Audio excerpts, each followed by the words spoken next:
pelatih striker timnas Indonesia setelah tonton Liga 1. Media ASEAN kaget, fakta memukau Kevin Dix jelang perkuat timnas Indonesia. 78.000 supporter siap kawal Garuda ke Piala Dunia, media Jepang tercengang. Simak selengkapnya sebagai berikut.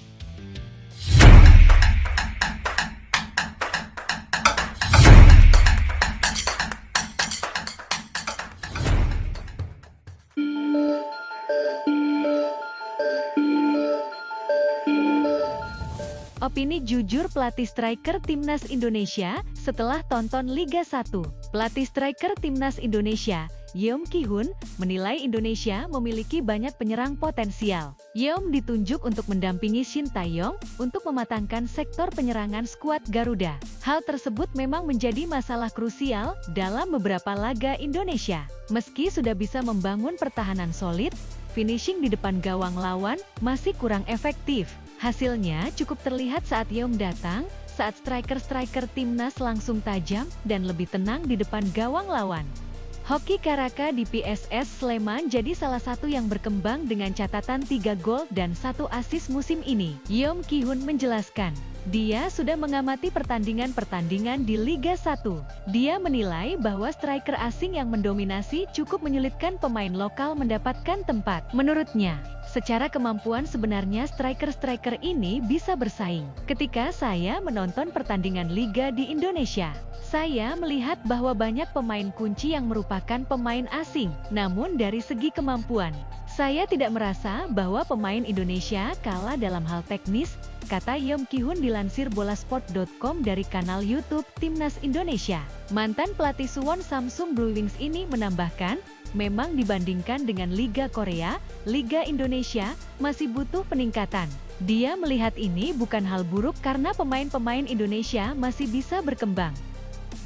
Tentunya, butuh waktu agar mereka bisa memiliki penyerang tajam terutama dari liga lokal. Meski begitu, jika dibandingkan dengan Korea, memang masih ada banyak hal yang perlu ditingkatkan.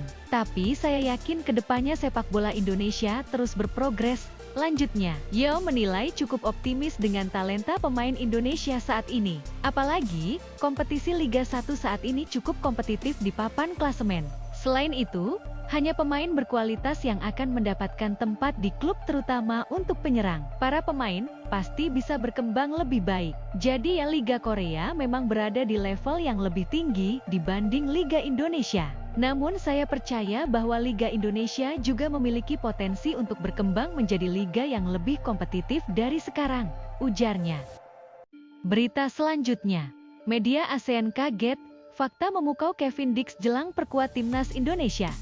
Jelang tampil memperkuat timnas Indonesia, nama Kevin Dix yang punya jam terbang di kompetisi Eropa, berhasil mendapat sorotan dari sejumlah media tim rival. Salah satunya adalah media Vietnam yang bahkan menyoroti fakta memukau dari calon bek Garuda tersebut, dilansir dari laman soha.tcn. Media lokal tersebut terpukau dengan kehadiran Kevin Dix yang punya harga pasar fantastis. Bahkan soha.vn tak sungkan menyebut Kevin Dix bakal membuat harga skuad Vietnam makin tertinggal jauh dari timnas Indonesia. Indonesia kembali memperkenalkan bintang naturalisasi yang bernilai lebih dari separuh tim nasional Vietnam, tulis judul soha.tcn. Kevin Dix, bek Copenhagen di kasta teratas Liga Denmark dihargai 4 juta euro, lebih dari setengah nilai tim Vietnam, yang bernilai sekitar 6,9 juta euro, dan telah mencetak 4 gol dalam 13 putaran di Superliga musim ini, jelas laman tersebut. Penampilan Dix diharapkan bisa meningkatkan kualitas timnas Indonesia, khususnya dalam perjalanan menuju Piala Dunia 2026, tambah soha.in. Berita selanjutnya, media Jepang dibuat tercengang, 78.000 supporter siap kawal Garuda ke Piala Dunia. Ketua Umum PSSI Erick Thohir senang mendengar tiket pertandingan timnas Indonesia melawan Jepang terjual habis alias sold out. Laga yang akan digelar di Gelora Bung Karno, GBK, 15 November pukul 7 malam waktu Indonesia Barat mendatang. Itu bakal jadi salah satu laga krusial Indonesia menuju Piala Dunia 2026. Jika berhasil mencuri poin dari Jepang, target Timnas Indonesia finish 4 besar di klasemen grup C kualifikasi Piala Dunia ronde ketiga akan terbuka lebar. Alhamdulillah sold out. Terima kasih banyak atas antusiasme luar biasa untuk Timnas Indonesia, kata Erik melalui akun resmi Instagramnya pada Selasa. Erik mengajak supporter bersatu mendukung Timnas dan menyatakan akan menunggu kedatangan supporter untuk membantu Garuda meraih poin dari Samurai Biru. Mari bersatu dan dukung Timnas Indonesia. Sampai bertemu di Gelora Bung Karno, lanjut dia. Sementara itu, salah satu media Jepang tercengang mendengar berita tersebut. Tiket Timnas Indonesia versus Jepang sold out dalam waktu singkat. GBK akan dipenuhi puluhan ribu supporter Timnas Indonesia, itu sangat mengerikan, tulis Nikkei Sports dalam artikelnya. Timnas Indonesia dalam beberapa pekan ke depan akan melakoni laga matchday kelima babak kualifikasi Piala Dunia 2026 round 3 zona Asia melawan Jepang. Melansir dari laman resmi PSSI, Pesiti.org, skuad Garuda akan menjamu tim berjuluk The Samurais Blue tersebut pada tanggal 15 November 2024 mendatang di Stadion Gelora Bung Karno, Senayan, Jakarta. Menghadapi Jepang, Timnas Indonesia tentu diharapkan mampu meraih poin saat melakoni laga di depan publiknya sendiri. Namun tentunya menghadapi tim sekelas Jepang bukanlah perkara yang mudah. Negara yang dianggap sebagai salah satu tim terbaik di benua Asia tersebut, kini menduduki peringkat pertama dalam klasemen grup C babak round 3. Belum lagi anak asuh Hajime Moriyasu menjadi satu-satunya tim yang belum terkalahkan di babak grup. Namun, Timnas Indonesia juga memiliki peluang untuk mencuri poin di Jepang dalam laga nanti. Bahkan, JIZS DKK sejatinya bisa saja mengejutkan Timnas Jepang dengan mampu mengalahkan mereka dalam laga tersebut. Faktor tuan rumah dan komposisi pemain bisa untungkan Indonesia.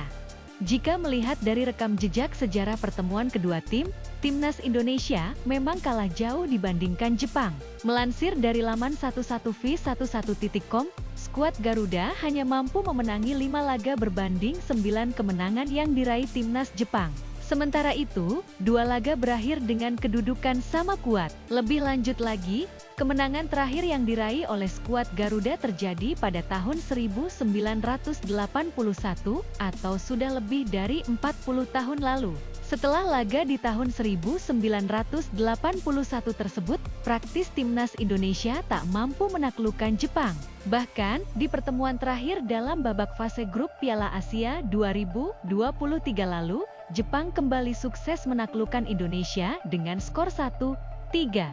Namun, kini Timnas Indonesia tentunya diharapkan lebih siap dalam menghadapi Jepang. Belum lagi anak asuh Shin Tae-yong akan bermain di kandang sendiri, yakni di Stadion Gelora Bung Karno, Jakarta, dan akan didukung oleh ribuan pasang mata supporter setianya. Akan tetapi, Timnas Indonesia tentunya tak hanya memanfaatkan faktor bermain di kandang semata. Skuad Timnas Indonesia saat ini tentunya akan berbeda dibandingkan skuad Garuda yang dihadapi oleh Jepang di ajang Piala Asia 2023 beberapa bulan yang lalu. Tambahan beberapa pemain keturunan seperti Tom Haye, Ragnar Oratmangun, Calvin Verdong, JIZS, Miss Hilgers, Nathan Choaon dan Marten Paes tentunya kian membuat kedalaman pemain skuad Garuda kian solid dan diprediksi akan menjadi lawan sepadan bagi Jepang nantinya.